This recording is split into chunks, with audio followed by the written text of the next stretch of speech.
There is a kind of pressure in Foxborough that does not come from losing. It comes from choices.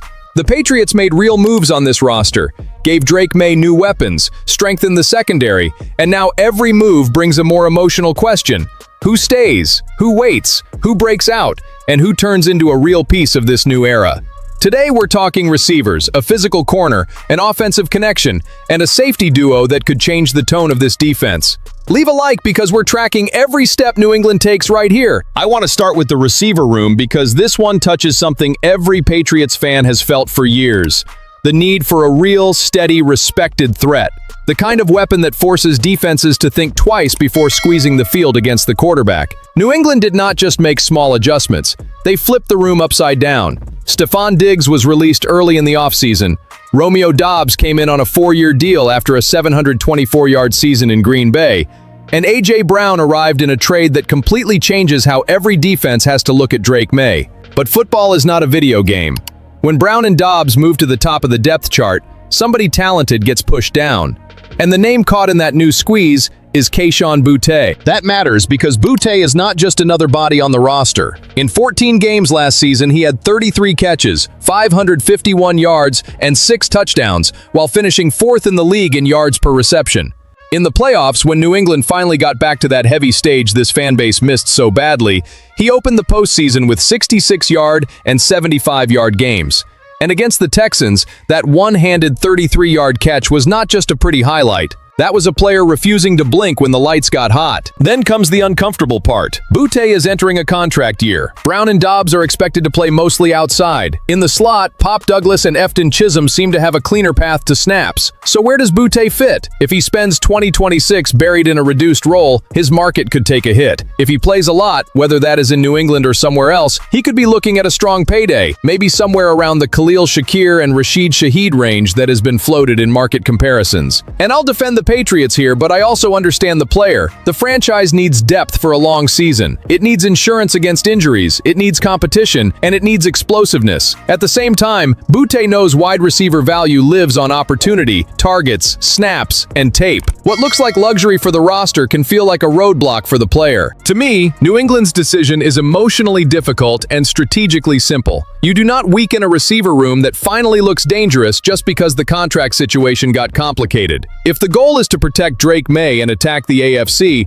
Boutte has value right now. His future may be uncertain, but in 2026, with the Patriots trying to prove this offense has become serious, I would not let go of a player who has already shown he can hurt big defenses in big games. And that idea of not giving up a valuable tool shows up on the other side of the ball too, just with a completely different kind of energy. Karon Prunty does not arrive as a ready-made star. He arrives as a physical, patient, raw bet. The kind of corner who makes a defensive backs coach look out at the field and think, there is something to build with right there. When the Patriots took Prunty in the 5th round with pick 171, it felt like an old evaluation finally finding a new opportunity. Justin Hamilton had been watching this corner since his Virginia Tech days back in 2020, when Prunty was still coming out of IC Norcom High School in Portsmouth. He went to Kansas, then North Carolina A&T, then Wake Forest. He never played for Hamilton in college. Still, Hamilton never forgot the profile. And the profile is clear. A tall, aggressive, confident corner with natural man-to-man tools. Hamilton said man coverage is hard to teach, and that line matters a lot in Foxborough because some instincts just can't be built in a lab. You refine them. You demand more from them. You put them inside a structure and see if the player can handle the loneliness of the position. The 2025 numbers show promise, and they also show work ahead. Prunty allowed 25 catches on 50 targets for 330 yards, 3 touchdowns, 1 interception, 6 pass breakups, and a 79.8 opponent passer rating, 9.8 opponent passer rating. None of that screams finished product. But context matters. He saw only 4 targets in press coverage and 46 in off coverage, even though his best football seems to come when he can get on the receiver early, challenge the route from the first step, and turn every snap into a technical fight. Ryan Crowden talked about his confidence and physicality. Prunty also brought up Christian Gonzalez as a model, praising his pad level, discipline, fluid hips, and that smoothness Gonzalez has even when he's erasing a whole side of the field. That is healthy. A rookie walking into a room with Gonzalez and Carlton Davis may not need to be thrown into the fire on the first Sunday. He can learn, he can compete, he can find a role in specific packages. To me, this move shows New England wants to recover some of that cornerback DNA that challenges, presses, and does not ask permission. In 2025, the Patriots had at least one corner in press on 28% of their snaps, down from 34% in 2024. Maybe Prunty is part of an effort to become more annoying at the line again. And when a defense already has Gonzalez as the standard, any young corner willing to enter that kind of school deserves attention. But if the defense is trying to get more physical, the offense needs to get more ruthless. That's where Romeo Doubs deserves his own conversation, because for a few days, he was the big headline. 4 years, $68 million, $39 million guaranteed. For a receiver who came from Green Bay with 222 catches, 2,795 yards, and 23 touchdowns through his first 4 seasons, that is a serious investment. Then A.J. Brown arrived, and the attention shifted. That's normal. Brown carries true #1 weight, alpha presence, and 7 1,000-yard seasons in 8 years. But I do not want this fan base treating Doubs like an expensive detail sitting in the corner of the picture. His fit could be exactly the kind of piece that turns a good play into a live drive, and a live drive into a touchdown. Doubs has never needed to be sold as a superstar to hurt defenses. He produced in Matt LaFleur offenses that were not built around one true #1 receiver after Davante Adams left. He showed speed, intelligence, the ability to find space, and most importantly, strong playoff performance. Against the Bears in that one postseason game mentioned, he had 8 catches on 11 targets for 124 yards and a touchdown. For his playoff career, he is just under 93 yards per game. That is not some tiny coincidence. That is a player who understands the moment. And now he lands in a Josh McDaniels offense with Drake Maye. Doubs himself said he can already see a different offensive mindset, with different game plans, concepts, and ways to learn and attack. Maye also liked the early connection. He said it is building, that Doubs is eager, that the terminology is different, and that both of them still have to learn how the other sees the route. That part sounds simple, but seasons are decided there. Trust between a quarterback and a receiver does not come from speeches. It comes from reps, adjustments, contested balls, third downs, and the red zone. My emotional read is this: Brown may be the name that scares the league, but Doubs may be the name that saves Maye on dirty downs. The target who does not have to be wide open to still be available. The receiver who understands soft spots in zone, sells routes, comes back to the ball, and punishes defenses when everyone is worried about the monster on the other side. If the Patriots paid that contract, they need to use him with intention. Not as decoration, not as an off-season trophy, as a Sunday weapon. Because Maye already showed an MVP ceiling until the playoffs arrived and the offense cooled off. Maybe Doubs is one of the answers that keeps that dream alive when January starts knocking again. And since we're talking about January, the final story touches exactly the kind of player who grows when the game stops being comfortable. Jalen Hawkins was one of those names who did far more for last year's defense than the national conversation noticed, but he left for the Ravens in free agency.